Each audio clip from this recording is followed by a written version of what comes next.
arte de dar formas tridimensionais às ideias transcende o tempo e carrega nas linhas estéticas das obras a sensibilidade e o poder criativo de homens e mulheres que marcam a memória artística de forma indelével.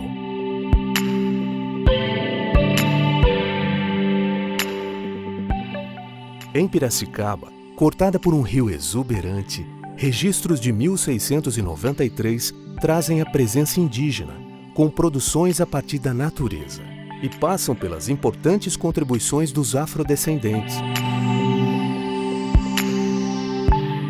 Artistas como Miguel Dutra encontraram na religiosidade a inspiração para obras de grande relevância legadas à cidade. Da mesma forma, Frei Paulo de Sorocaba descobriu no sagrado a motivação para as esculturas datadas de 1937.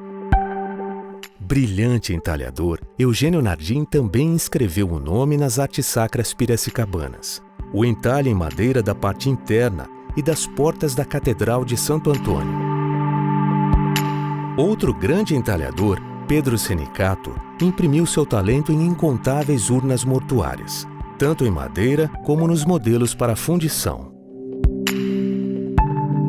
Na técnica de cerâmica, Dalton Belmudes de Toledo se destacou ao explorar a textura das obras.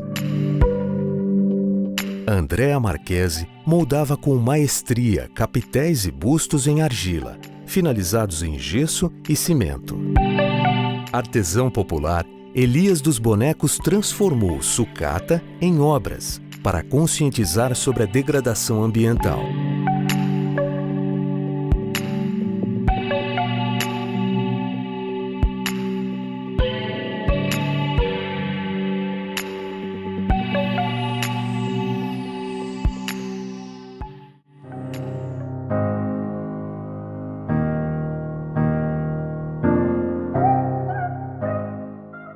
Eu estava lá com a freira, ela não podia me ensinar nada, porque ela só tinha que evangelizar, né? Aí ela falou, vamos usar as flores. Aí fizemos. Ela me ajudando, eu fiz a minha primeira peça. Essa daqui foi a primeira escultura minha, né? A primeira escultura minha, em barro cozido. Meu primeiro trabalho foi um relógio que já não está mais comigo. Foi um relógio de madeira de cedro, meio abstrato, foi uma coisa meio aleatória que fiz para ver como que era. Aí que foi a paixão. A minha primeira peça, propriamente dita, foi um bustinho pequeno do Ludwig van Beethoven. Fiz assim, copiando de um livro. Foi justamente para a exposição da arte e escultura que os dois professores ofereceram sua presença, a honra da sua presença participando da exposição com os alunos. Eu tinha uma peça pronta, eu acho que era um rosto, as mãos e mais um. Enfim, as três peças eram bem assim, a expressão da emoção, de ternura, esse tipo de coisa. Foi um Cristo de galho de árvore. Esse foi o primeiro trabalho. Eu usei formão, usei faca, usei serra, tudo isso. Fiz do Davi Antunes, depois eu fiz desse negrinho atencioso. Que eram dois pássaros de telinha metálica numa árvore de ferro de construção mesmo, que é um dos materiais que havia nessa sala de escultura. Um movimento, né, que eu fiz de algo que no fim deixou as pessoas aqui em cima. Então eu chamei essa pessoa que está aqui em cima de os vencedores, porque o vencedor é uma pessoa que teve ajuda de todo mundo, não só da família dele. Eu observava meu pai trabalhar, meu pai sempre foi artista, trabalhava no Engenho Central na época. Eu me inscrevi na Pan-Americana de Arte e fiz lá com o Ziraldo, esse pessoal todo, né, Aldemir Martins e tal, eu fiz desenho artístico, publicitário e cartunismo. Daí fui lá aprender escultura e cerâmica no Instituto L. Kreyer Krause, alemão. A gente ganhava um brinquedinho por ano, no Natal, só. E o restante a gente tinha que criar. Então a gente brincava na natureza. Às vezes eu desenhava com o espinho do limão ou da laranja na folha da laranja. Em São Paulo eu fiz a faculdade na FAAP. Eu sou autodidata, mas o conhecimento que eu tenho de modelagem eu aprendi com meu avô. Quando eu fiz a cabeça do Davi Antunes, eu fiz em argila e não sabia passar no gesso. Então daí o Davi Antunes gostou da cabeça e ele telefonou para o Olélio Curutino, em Campinas, e falou se eu podia ir lá para aprender. E daí eu fui para lá, aprendi a passar no gesso, daí para frente eu continuei fazendo normalmente assim. Eu nasci dentro de uma marcenaria, não tinha parte de entalhe. Tive sim um pouco da influência de dois mestres piracicabanos que foram seu Eugênio Nardim e seu Pedro Senicato. Eram dois entalhadores, que aonde eu, quando precisava, eu corria, que era meu porto seguro. Eu cresci junto na fundição, dentro de uma fundição, que eu decidi depois estudar, fazer desenho plástico para tentar me aprimorar. E daí que eu comecei a fazer com o Marco Cavallari, um artista aqui da cidade, também muito renomado. Desde criança, observando, coletando pedaços de madeira e formatando. Eu frequentei durante 2 anos e meio uma escola na Suíça, que hoje é bastante famosa, que chama Lecal. Mas comecei realmente a escultura quando veio para o Brasil. Eu fiz um curso na arte escultura com Beccarone e Calabrone, famosos escultores italianos. Além disso, eu posso dizer que foram os museus, né, que eu visitei quando eu era jovem lá na Inglaterra. Fui criada na Inglaterra. Eu tinha uns 7, 8 anos, nem isso. Sentava no quintal da minha casa e fazia todas essas coisas. Carneirinhos, Maria, José, magos, tudo isso.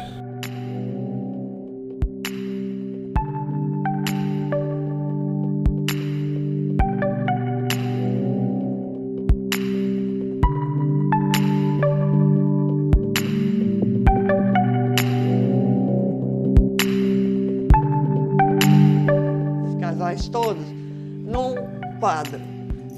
E aí eu prendi quadro somente nos cantos. Aqui no canto, né? Se um dia esse casal quiser sair daqui, ele tem para onde sair. Isso significa para mim que é o homem sediado e que eu chamei de humanidade. A inspiração vem ou do local, ou a finalidade que vai ser colocada, ou alguma ideia que eu tenho e depois eu quero realizar, né? Em geral, muitos trabalhos meus foram encomendas. Agora, quando eu crio aquilo que eu quero, então eu tenho maior liberdade, aí eu já uso materiais variados. Um sonho.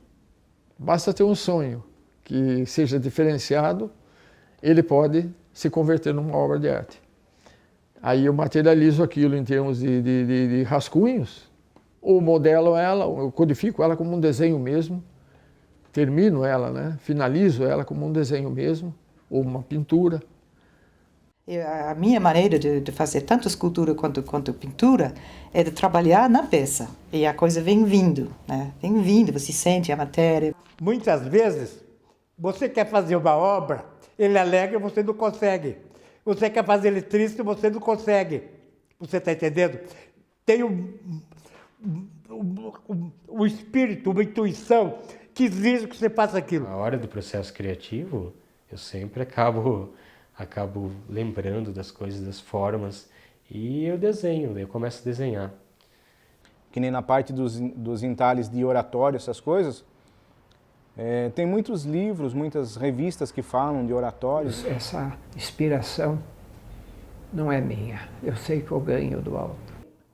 O material já sugere o que você vai fazer, a única coisa é tentar fugir do convencional. Essa escultura de Guerreiro, lá no sul, você tem 2 grandes escultores que se especializaram nesse tipo.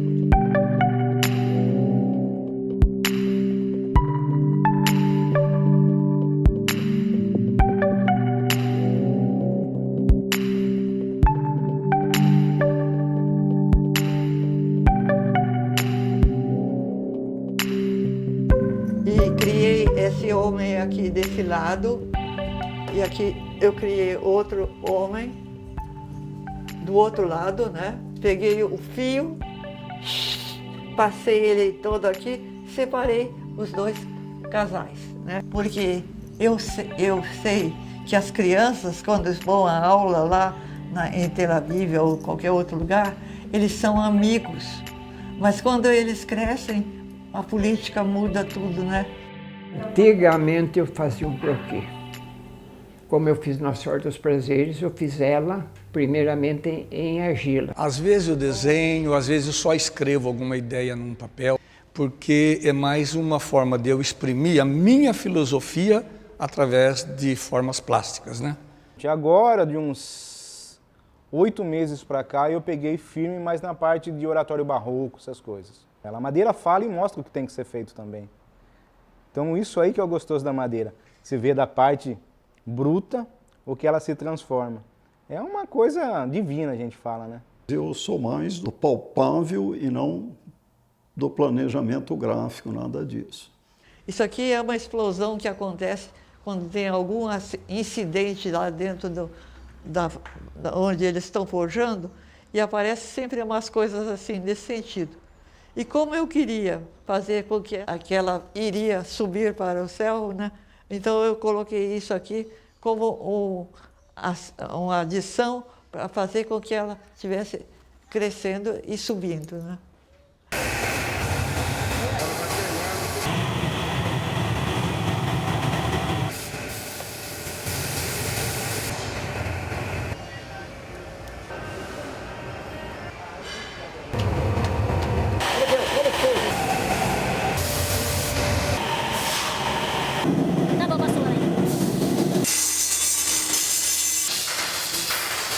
A Fundiarte, na realidade, começou como Fundição Santo Antônio. Ela só fazia artes sacras, que eram coisas para cemitério. O bronze, o latão e o alumínio. E os tipos de fundição são areia e cera perdida. Fundido do Panamá, da Colômbia, da Argentina, do Peru, Portugal, Espanha, da Itália. A Fundiarte é hoje a maior do Brasil, em espaço e em produção também. A importância dela está em perpetuar a obra que o artista faz.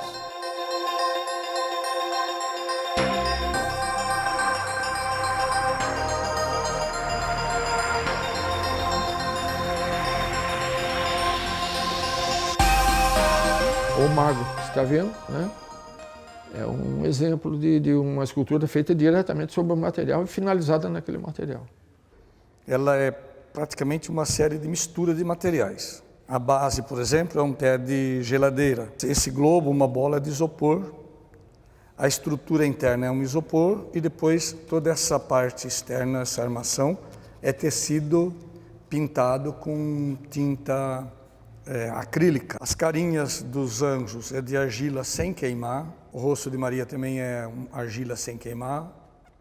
O cabelo é lã. A coroa são lantejoulas. As mãozinhas e os pezinhos são de papel.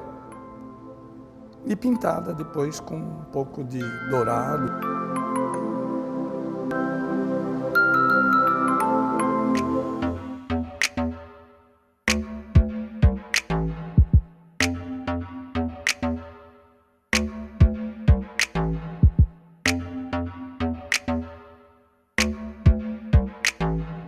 Eu recebi um presente de fazer o Zico, um jogador de futebol mundialmente reconhecido. E me mandaram 2 fotos, na verdade. Uma da parte de baixo, que era ele correndo, e outra parte de cima, numa outra foto, que ele estava gritando. E queriam que eu dosasse essas 2 fotos. E isso eu ia ter menos de 20 dias para fazer. Na inauguração, pedindo para estar presente, até que chegou também o atleta para estar recebendo a estátua. E em vez dele receber o presente, ele me deu um presente, uma camisa do Flamengo autografada.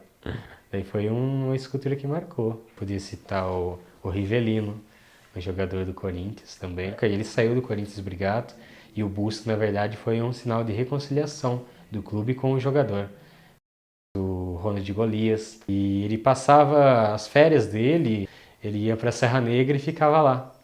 E tinha um banco na praça que ficava conversando com um taxista lá. E quando ele faleceu, houve iniciativa do prefeito de Serra Negra para estar fazendo a estátua dele em homenagem. Foi uma história muito marcante também.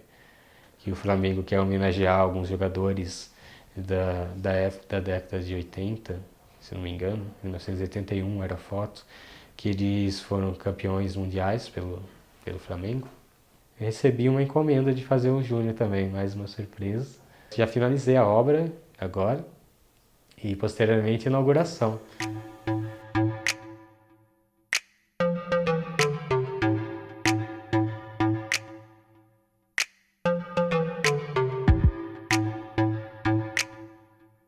Foi a primeira peça que eu vendi.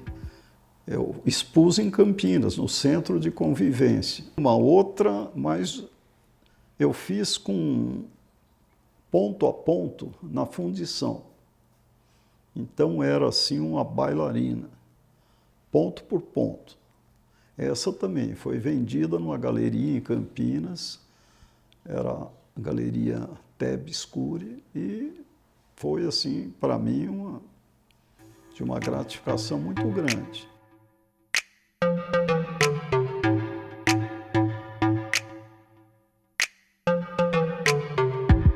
Uma obra que marcou muito para mim foi uma obra do Brecheret, que foi a Carregador de Perfume, que está na entrada da Pinacoteca. Essa peça veio junto com uma exposição do Rodin em São Paulo. Não pelo lucro, mas parece que ela foi um divisor de águas, assim, porque deu a nós próprios uma certeza da nossa capacidade de fazer obras grandes.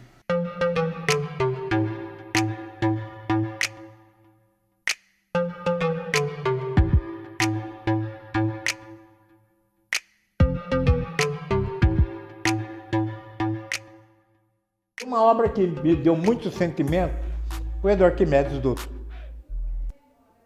Ele nunca usou ateliê, quem estreou o ateliê dele fui eu. Eu sujei o ateliê dele inteirinho quando eu passei no gesso. A cabeça ia cair, ele tentou pegar, mas era a parte descartável que tinha caído. E a cabeça foi para o salão e ganhou uma menção honrosa no Salão Paulista de Belas Artes. Não sei, Dona Dirce Camargo pediu que eu fizesse São Francisco pelos 800 anos. Eu peguei o modelo, eu achei que ele tinha cara de São Francisco, ele posou para mim, eu fiz aquele São Francisco, estilizado. Aquele me deu muito sentimento. E aquele São Francisco já tem uns 5 ou 6 no Brasil que copiaram, pediram ordem para mim, eu permiti. Eu fiz esses medalhões para homenagear meus colegas que trabalharam muito aqui comigo no Lar Velhinho. Todos eles são grandes beneméritos da instituição. Cada um tem uma história. Quando nós construímos a capela aqui, tinha que fazer o altar. Então daí eu fiz esse Cristo estilizado e a turma parece que gostou.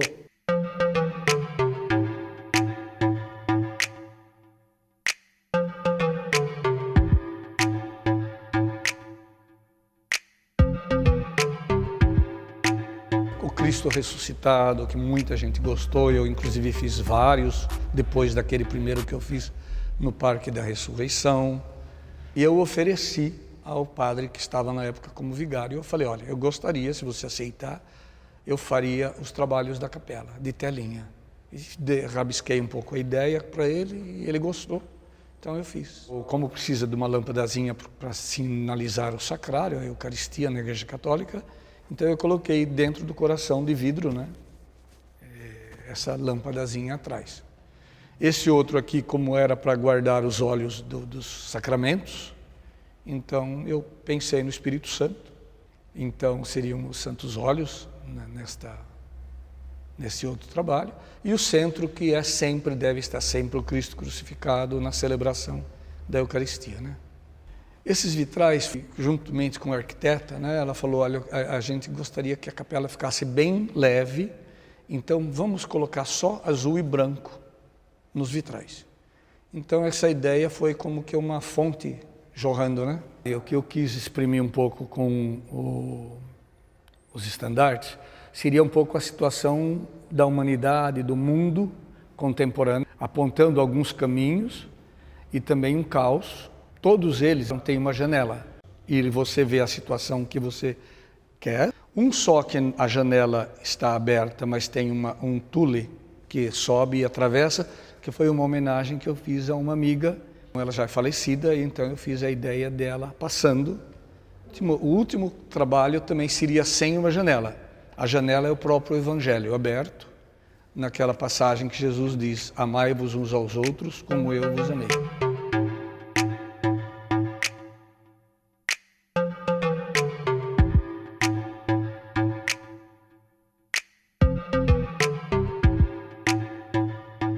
Eu gosto da série também, onde eu faço uso do corpo humano real, né? Assim, um tipo de coreografia com corpos humanos, assim, junto com formas geométricas.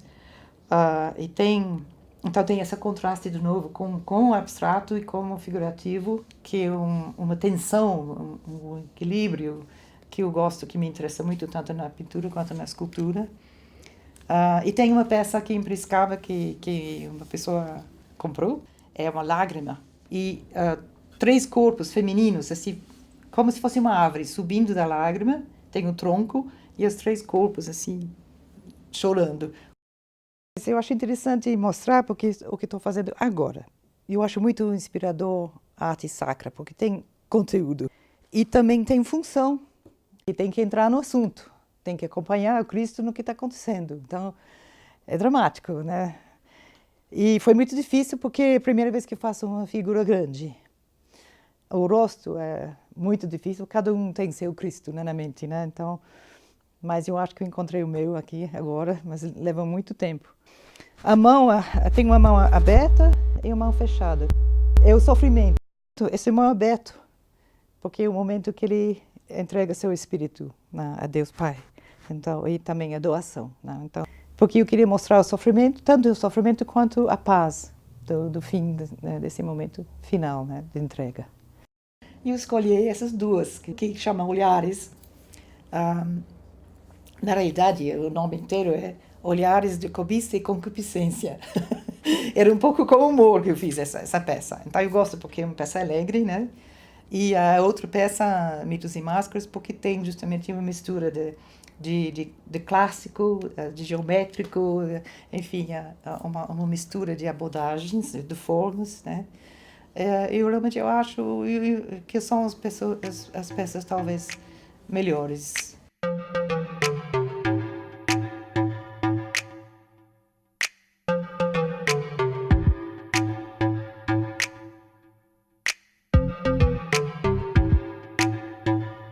No caso do Miguel, é o trabalho máximo da minha carreira. É uma coisa inédita, inesperada e que alcançou também, né, os louros da glória, porque foi aprovado pelas polícias federais da Alemanha, dos Estados Unidos, do Brasil.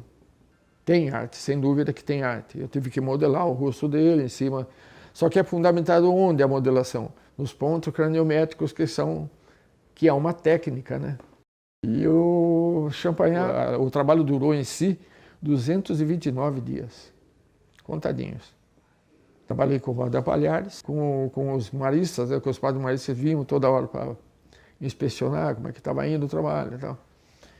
E foi uma graça que aconteceu e nem tem explicação, acho, né?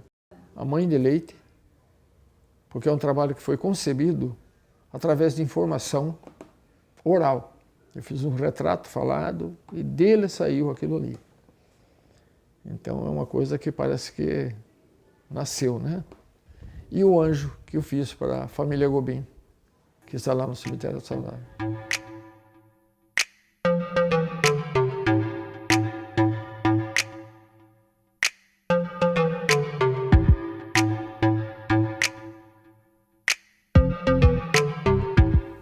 É Nossa Senhora Santana. Ela é minha, francamente, ela para mim é uma vozinha que eu tenho também.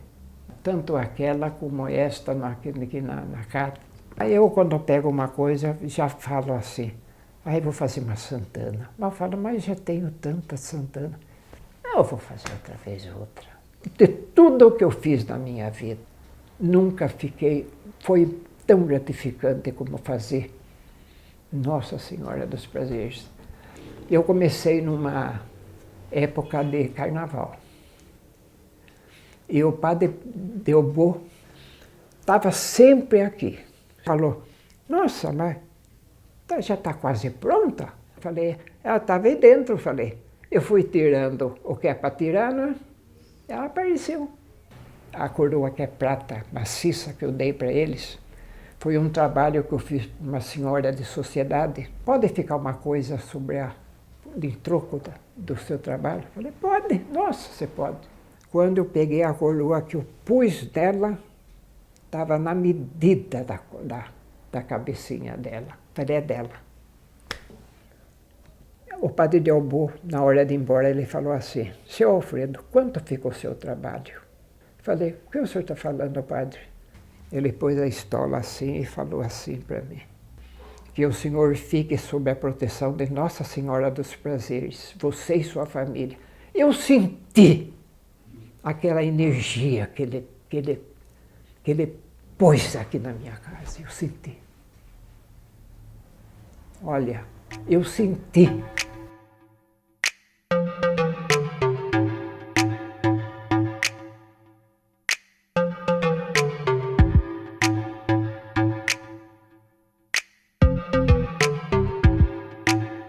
O relógio tinha tipo 5, 6 formões que eu tinha comprado de um senhor que veio a falecer.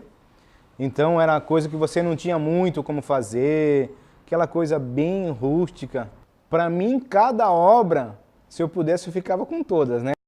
Tinha uma peça, ela também não está mais aqui comigo, mas ela era para ser feito o pastor. E eu comecei a esculpir ela e do nada assim, mudei totalmente ela.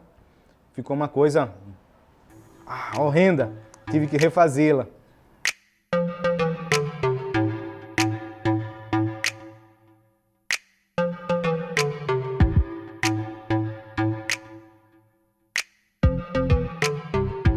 Essa daqui tem também um só ponto de apoio. Se ela tem um só ponto de apoio, então eu considerei que ela era uma bailarina que fazia muita força com esses músculos. Então, por isso eu troquei. Eu coloquei bronze e alumínio em relação a esses músculos e não aqui, onde é mais visível a falta do metal, né? Onde estava a semente pendurada, né? E a semente ficou toda do lado de cá. Aí eu fico pensando, essa escultura é minha? Não é. É uma escultura que a natureza me deu de presente. Eu imaginei para ir fazer parte da Bienal de Roma, em 2002, né? Que eu quero usar 2 metais para mudar a coloração da peça, né? Naquela época, foi numa igreja antiga lá. E lá no fundo tinha um grupo de pessoas olhando alguma coisa. Quando eu fui ver, eles estavam olhando a minha obra. E aí, então, foi uma coisa assim tão extraordinária, que você está na meca de tudo, né? E um grupo dos maiores escultores da época estava lá olhando a minha obra. E aí foi uma coisa extraordinária para mim.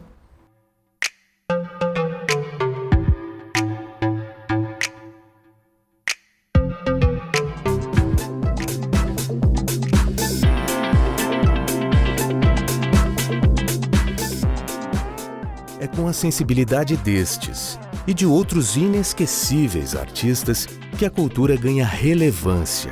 São obras que transpassam os limites do eu, dialogam com seu respectivo tempo e registram na memória a trajetória cultural de Piracicaba, num processo permanente e emancipador do ser humano. Afinal, cultura é também libertação.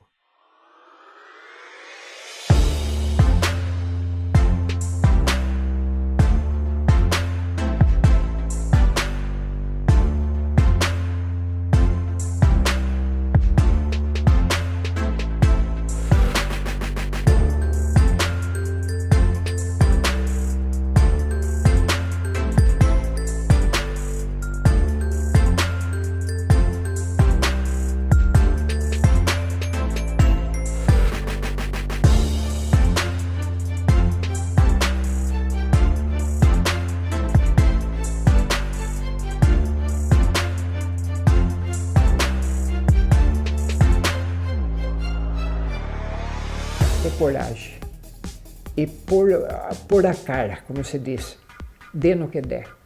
E vai pesquisando, vai indo, que você vai crescendo. Tenha muita força de vontade e nunca desista dos seus objetivos. Seja uma pessoa persistente, que vale a pena. A escultura sempre foi a prima pobre das artes. Seriedade e entender a arte como profissão. A arte é uma profissão rendosa, é gratificante, é ao extremo. A qualificação é importante, persistência acho que tem que ser muito maior. Eu diria que é uma vocação, eu acho que é uma vocação. Mas tem que ser uma coisa séria. A arte é uma coisa séria e pega muito você. Então. Não aceite imposições e nem retoques de mestre nenhum.